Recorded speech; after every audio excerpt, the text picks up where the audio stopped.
ভাইয়ার উদ্দেশ্যে বলি, ভাইয়ার যদি একটু মায়া হয় আরহামের জন্য। আপনাদের মনে থাকবার কথা, বেশ কিছুদিন পূর্বে সাদিয়া এসেছিল আমাদের প্রোগ্রামে তার নিজের জীবনের গল্প বলার জন্য। তার সাথে এসেছিল তার বোন ফারদিনা। ফারদিনা বারবার অনুরোধ করছিল তার বোনের জন্য না হলেও বাচ্চাটার জন্য যেন দুলাভাই সংসারটা ঠিক করে। এদিকে আজ ফারদিনার জীবনের সাথে যে ঘটনা ঘটেছে সেটা শুনে আঁতকে উঠবেন আপনারা। শুনুন ফারদিনার সাথে যে ঘটনা ঘটেছে। আসসালামু আলাইকুম। আমি সাদিয়া। কিছুদিন আগে আপনাদের প্রোগ্রামে আসছিলাম। সেদিন সাথে আমার বোন ছিল। আমার বোন সেদিন আমার হয়ে অনেক কষ্টের কথা বলেছিল। আমার জীবনের কষ্টগুলো এখনো শেষ হয়নি। তো আজকে আমার বোনের কথাগুলো আমি বলতে এসেছি আপনাদের মাঝে। কারণ বোন এখন কথা বলার অবস্থায় নাই, তাই আমার বোনের কথাগুলো আমার বলতে হচ্ছে। আমার বোনের নাম ফারদিনা। সে আমার খালাতো বোন, কিন্তু খালাতো বোন হলে কি হবে, সে 2 বছর বয়স থেকে আমার সাথেই বড় হয়েছে। আমার আম্মা তাকে নিজের মেয়ের মতো করে বড় করছে, বুকের দুধ খাইয়ে বড় করছে। তার বাবা মা কেউ সাথে ছিল না। তারা দুইজনেই হচ্ছে দেশের বাইরে থাকে। আজকে প্রায় 15 বছর হয়ে গেছে। সেই কারণে ফারদিনা আমাদের সাথে ছিল। তো ফারদিনার বাবার বাড়ি হচ্ছে দোহার নবাবগঞ্জে। সেখানেই ফারদিনাকে মানে আমরা কিছুদিনের জন্য রেখে আসছিলাম, 6 মাসের জন্য আর কি রেখে আসছিলাম, যে ও হচ্ছে একটু দাদা বাড়িতে বেড়াবে। তো সেই ক্ষেত্রে দেখা গেছে যে ওইখান থেকে ছেলের বাড়ির মানুষ ওকে দেখছে, দেখে পছন্দ করছে। আমার বোনটা খুবই সুন্দরী ছিল। ছেলেটার নাম রায়হান আহমেদ মাসুম। তো সম্পর্ক যখন হয় তখন ও সম্পর্কটাতে খুব সিরিয়াস হয়ে যায়। ততদিনে তাদের মধ্যে একটা মানে সম্পর্ক বলতে খুব ঘনিষ্ঠ একটা সম্পর্কই গড়ে ওঠে। তো আমার বোন ফারদিনা এর আগে কোনো ছেলের সাথে কথা বলা তো দূরের কথা, ও বাসা থেকেই বেরোতো না। প্রথম যখন আমরা শুনতে পারি যে ছেলের সাথে ওর প্রেম, তখনই হচ্ছে আমরা ঢাকায় নিয়ে আসি। এই ছেলে হচ্ছে সৌদিতে চলে যায় সেদিন। তো ঢাকায় নিয়ে আসার পর ওর মুখ থেকে সবকিছু শুনতে পাই যে ছেলেটা বিবাহিত, এবং ছেলে আগের যে বউ ছিল সে বউটা ছেলের নামে মামলা দিছে। সে ছেলে মামলা প্রায় 2 বছর পর্যন্ত ঝুলছে। এই মামলাটা শেষ হবার সাথে সাথেই ছেলে বাইরে চলে গেছে, সৌদিতে চলে গেছে। তো পরে হচ্ছে ওরে বললাম যে তাহলে কেন তুমি এই ছেলের জন্য এত পাগল হয়েছো? তো ও বললো যে আপু, আমি জীবনের প্রথমে একটা প্রেম করছি, আর আমি তো আগে জানতাম না যে ও বিবাহিত। তো পরে আমি বললাম যে ঠিক আছে, যা হয়েছে হয়েছে, তুমি ছেলেকে ভুলে যাও। তো না, ও ভুলবে না। ওর কথা হচ্ছে যে আমি যেহেতু আমার সতীত্ব নষ্ট করছি, তাহলে আমি ওর বউ হবই। ছেলের প্রতি খুবই উইক। আমরা বিভিন্ন জায়গা থেকে ওর জন্য বিয়ের সম্বন্ধ নিয়ে আসি, কিন্তু ও বিয়ে করবে না। তো পরে আমরা ছেলের ফ্যামিলির সাথে যোগাযোগ করি। ছেলের মা বলে যে আমরা আপনাদের ঢাকায় যাব না, আপনারা মেয়েকে নিয়ে হচ্ছে নবাবগঞ্জে আসেন। তো এখন মেয়ের ফুপির বাড়ি আছে আর দাদার বাড়ি আছে। ফারদিনার ফুপু এবং বাবা কেউই রাজি ছিল না এই ফ্যামিলিতে বিয়ে দিতে। ইভেন আমি নিজেও রাজি ছিলাম না। আমি নিজেও অনেকভাবে বুঝাইছি যেন বিয়েটা ভেঙে যায়, কিন্তু না, কোনোভাবেই বিয়েটা ভাঙে নাই। তো মেয়ের ফুপির বাড়িতে আমরা যোগাযোগ করি, তারা কেউই যাইতে বলে না, বলে যে এই ছেলে ভালো না, এই ছেলের সাথে আমরা আমাদের মেয়ে কখনোই বিয়ে দিব না, আপনারা যদি দেন তাহলে আপনারা দেন। তো মেয়ের বললাম যে ফারদিনা দেখ, এরকম এরকম বিষয়, এই ছেলে কখনোই তোর সুখে রাখবে না। তো তো মানে কথায় আছে, প্রেমে পড়লে মানুষের হুঁশ থাকে না। তো ওরকমই মানে একদম কিছুই মানবে না। একদম অনেক কান্নাকাটি। ও আমার পা ধরতেছে, আমার আম্মার পা ধরতেছে, আমার খালাতো ভাই আছে তার পা ধরতেছে, যে ভাইয়া যে কোনো ভাবেই হোক তোমরা আমার দিয়ে আসো।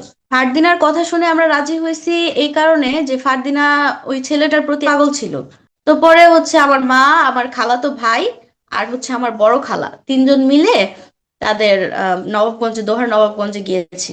যাওয়ার পর হচ্ছে তার ফুপুকে আমরা অনেক কষ্টে রাজি করাই। ফারদিনার বাবা মা কেউই রাজি ছিল না এই বিয়েতে। যে এই ছেলের চরিত্র খারাপ, এই ছেলের সাথে আমি কখনোই আমার মেয়ের মেয়ের বিয়ে দিব না। মেয়ের মার দায়িত্ব ছিল বাজার করে দেওয়া। মেয়ের মা শুধু টাকা পাঠাইছে, আমার আম্মু মানে মেয়ের খালা, ফারদিনার খালা বাজারটা করে দিয়ে চলে আসছে। যেহেতু মেয়ের মা দেশে নাই, তো আমরা এই কারণে বিয়ের বাজারটা করে ফারদিনার ফুপুর কাছে বাজারগুলো দিয়ে বুঝায় আমরা চলে আসি। ঢাকা চলে এসে দেন হচ্ছে তারপরের দিন শুনি যে তাদের হচ্ছে বিয়ে হয়ে গেছে।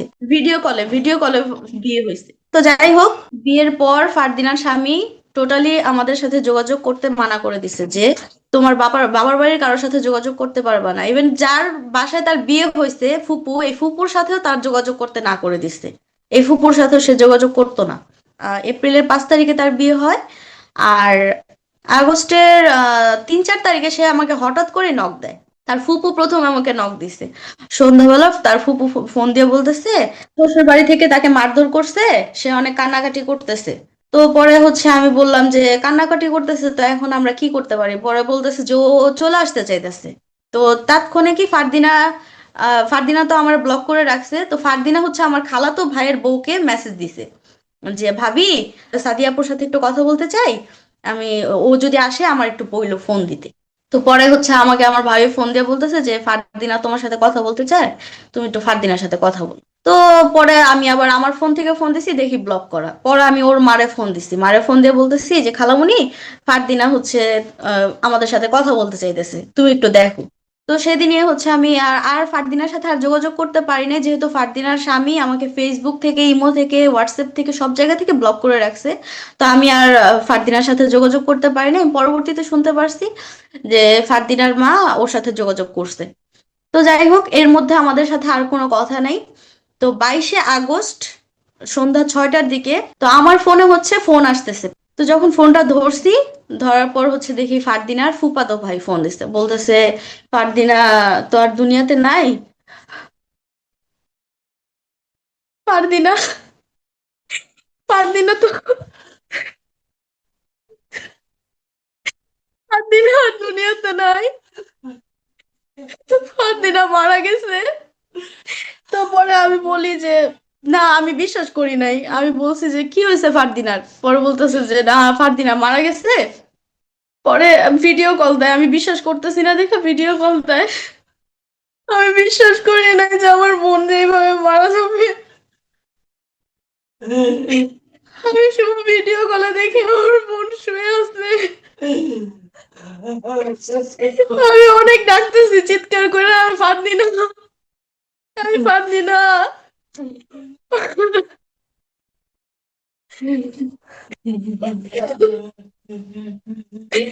আমি ডাকতেছি পারছি না, পারছি না, পারছি না, আমার উত্তর নেয় না, পারছি না। তো তাৎক্ষণিক আমরা যখন শুনতে পাই, আমার মা তখন বাসায় ছিল না। মানে আমার বাসায় কেউই ছিল না। আমি তো পাগলের মতো এই পাশ থেকে এই পাশে, এই পাশ থেকে এই পাশ ছুটতেছি, আমার বাসায় কেউ নাই। তো আমি সাথে সাথে খালি পায়ে, বৃষ্টি হইতেছে, আমি খালি পায়ে বের হয়ে আমার বড় খালার বাসায় গেছি। বড় খালার বাসায় যেয়ে বলছি ফাতিনা নাই, ফাতিনা পড়ে গেছে। আমার আম্মা, আমার খালা তো ভাই সবাই মিলে সেদিন রাত্রি চলে যায় ওদের বাসায়। যাওয়ার পর আমরা আর দেখতে পাই না ফারদিনার, আর সেদিন দেখতে পাই না। যা দেখি ফারদিনা থানায়, ওরে কি বলে ডোম করে শোয়াই রাখছে। তো আমরা সেদিন আর দেখতে পাই না। পরের দিন ফারদিনার পোস্টমর্টমের জন্য নিয়ে যায়। আমরা পরবর্তীতে শুনতে পাইছি এটা ফারদিনার স্বামী, সেই ভয়েস রেকর্ডও আমাদের কাছে আছে, তো যে ও 12টায় গলার ওই ফ্যানে ওড়না বাঁধছে, বাইধা ওকে ভিডিও কল দিছে। সৌদি আরবে, ও তো বাংলাদেশে আসে নাই, ও তো সৌদি আরবে ভিডিও কলে ফারদিনা ওড়না বাঁধছে গলায়, ও ভিডিও কল দিয়ে দেখাইছে যে দেখো আমি ওড়না বাঁধছি, আমি কিন্তু যাবো, তুমি আমার সাথে কথা বলো।